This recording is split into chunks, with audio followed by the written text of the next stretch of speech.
You are watching Inside the Americas. Thank you for joining us. Here's a look at what's coming up in today's show. An NGO says white supremacists are increasing their recruitment efforts on college campuses across America, a phenomenon it says is linked to the election of Donald Trump. Then the man once known as America's dad on trial for sexual assault. More on Bill Cosby and the dozens of women accusing him on the way. And in the midst of 2 months of violent protests in Venezuela, one violinist is using music to demonstrate his own way. I'm Jeannie Godula. We'll start first with our picture of the week. This is Evergreen State College in Washington State. The school reopened this Tuesday after shutting abruptly 5 days before when someone called in threatening to kill as many people as possible. Well, that followed protests over race on campus last month when students confronted and called for the removal of a professor who objected to a plan to ask white people to consider leaving campus for a day of discussions about race. Meanwhile, a new NGO report says white supremacists are stepping up recruitment efforts on American campuses. One of the most prominent of these hate groups, Identity Evropa, has just launched a campaign at Florida Atlantic University. Here's more from our reporters on the ground. A few weeks ago in the Florida Atlantic University library, students have seen some unexpected messages. We are in the S.E. Wimberly Library where the posters for the white supremacist group were. A lot of them were strewn about inside the books. They kind of had messages of "We are the people" and "Join your destiny." Were really explicitly racist in nature. White supremacist groups such as Identity Europa have been targeting campuses to recruit new members. As a reporter for the university paper, he's followed their methods. He reckons they feel protected by the U.S. Constitution. The type of speech they're promoting isn't really protected by, the First Amendment. It's hate speech against another group. This legal limbo has left universities without any real authority to punish those responsible. Some have been seeking support for NGOs fighting to stop hate crimes. See if you can find where this flyer appeared on campuses here in Florida. I'll reach out to some of the universities. The Anti-Defamation League has reported a record number of 147 incidents since last September. Their technique is to put flyers. Some of them are very explicit and some of them are very veiled. Two techniques, very different, but to attract people that are essentially disenchanted with the current situation. Techniques include selling swastikas and Hitler-themed cards. This is unprecedented on U.S. campuses. For Yael, this is all directly linked to Donald Trump's election victory. When we attack immigrants, when we attack certain groups of our society and blame them for what we perceive to be what's wrong in our country, we allow those extremist groups to have a voice. No white supremacists who have been campaigning on campuses agreed to an interview. We think all journalists should be killed. Though we did find one activist who spoke to us from his car. I really am surprised, though, how fast it's growing. I'll just give an example, but Identity Europa has around 14,000 Facebook members.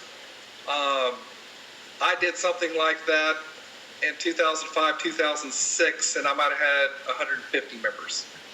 Donald Trump as a leader in America would stand up and say things. White people began having the courage to speak out as well. On social media, Identity Europa have been boasting about the amount of new recruits they're getting. In Florida, 5 white supremacist groups have just joined ranks with the KKK. Brazil's president, Michel Temer, is facing a defining moment in his presidency. Brazil's Superior Electoral Court is investigating irregularities in the 2014 presidential campaign. That was won by Dilma Rousseff, who has since been impeached. But Temer, as her running mate, could now lose his place in office as the results could be made invalid. Simon Harding explains. Michel Temer's political career hanging in the balance. The Brazilian president is under the spotlight as the country's Superior Electoral Court rule on whether the 2014 presidential elections were won using illegal campaign donations. If so, the elections could be declared void and therefore Temer would be removed from office. The four suits essentially make the same plea: the suspension of the electoral ticket represented by President Dilma Rousseff and President Michel Temer, and their ineligibility. Dilma Rousseff, who won the 2014 elections but has since been impeached for illegally moving funds between government budgets, is also on trial. Temer was her running mate during the campaign and took over power in August 2016. The hearing investigating the Brazilian Democratic Movement's party funding is set to take 3 days, with a ruling expected shortly after, even though the lawyers of the president maintain his innocence. It's not possible for President Michel Temer to pay the bill for the history of corruption in Brazil. We're here analysing 2014, and in 2014 there's no evidence and there are absolutely no illegal donations that could be sanctioned here in this court. Temer is already under pressure, accused of corruption in Brazil's largest ever scandal, known as Operation Car Wash. A third of his cabinets are under investigation, whereas last month, leaked recordings seemed to show the president encouraging bribery.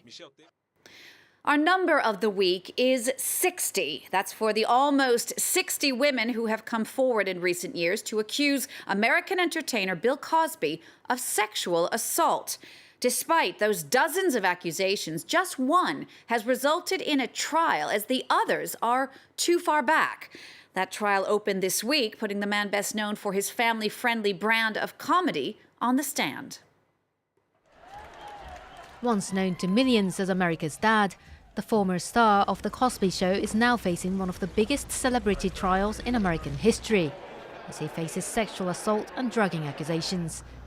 Bill Cosby's on-screen daughter, actress Keshia Knight Pulliam, was by his side at the suburban Philadelphia courthouse on Monday. It's easy to support someone and to be in their corner when things are great, when things are good, but true family, friendship, integrity is how do people show up and support when things aren't looking so great. At the center of the sex assault trial is Andrea Costand. The former university basketball coach took the stand on the second day of trial, describing in graphic details about how she was frozen after the comedian drugged and molested her at his home. It was the first time Costand spoke about the 2004 incident in public. Her lawyer expects the defendant to counterattack. Well, I expect a lot of potential bullying. That's how some people may see it by the defense. Vigorous attacks on Andrea Costand and also on her mother, if her mother testifies, because she is the alleged victim of the 3 felony criminal charges that Mr. Cosby is facing.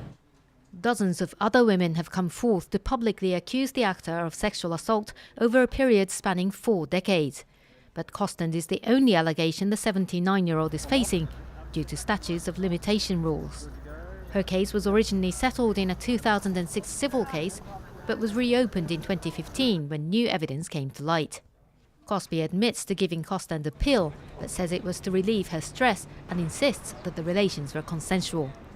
The actor, known for breaking down racial barriers on The Cosby Show, is now standing to protect his legacy. The trial is expected to last 2 weeks. Next now to Venezuela, where violent protests against the president have gone on for the past 2 months. But one man there is using his musical talents to try and bring some soothing encouragement to the demonstrators to carry on. Rebecca Rosman has more now on the violinist of Caracas. He stands out like a sore thumb. As smoke billows through the air and tear gas canisters strike the ground, 23-year-old Willie Ortega plays his violin, unfazed by the chaos brewing around him. Every time someone hears me play the violin, they like it. They start listening to music, and it's as if they forget other things.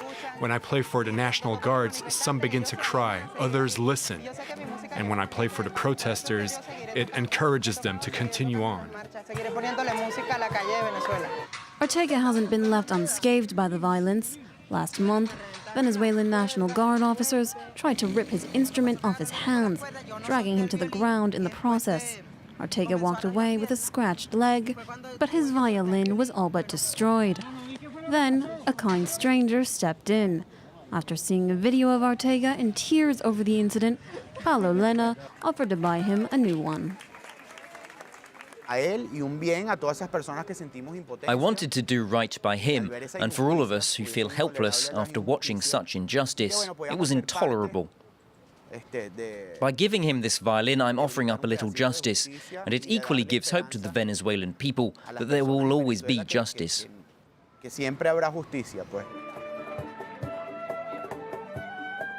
Ortega then hosted a Street for Life benefit concert aimed at collecting musical instruments for children. Protests first broke out in Venezuela at the beginning of April. Demonstrators have since been calling for President Nicolas Maduro to step down from office amidst growing fears that the government is turning into a dictatorship. But rather than be angry, Ortega says he hopes his music will encourage a message of peace. Now, if you know anything about President Donald Trump, you probably know that he wants to build a giant wall separating Mexico from the United States. Well, a group of German and Mexican artists decided to protest that wall by staging a show on the very same border using pieces of the metal barricade to make music. The Tear Down This Wall event was organized at a park in the Mexican city of Tijuana at the foot of the metallic fence that divides the two nations. The German conductor was just a young man in 1987 when Ronald Reagan urged the then Soviet Union to tear down this wall in Berlin, the quote that inspired this new project. The show was originally due to take place on both sides of the border, but U.S. authorities denied permission to hold the crowd-funded event on their side, citing security concerns. We'll leave you with that. Thank you so much for watching this Inside the Americas. We'll see you next week for all the news from north to south.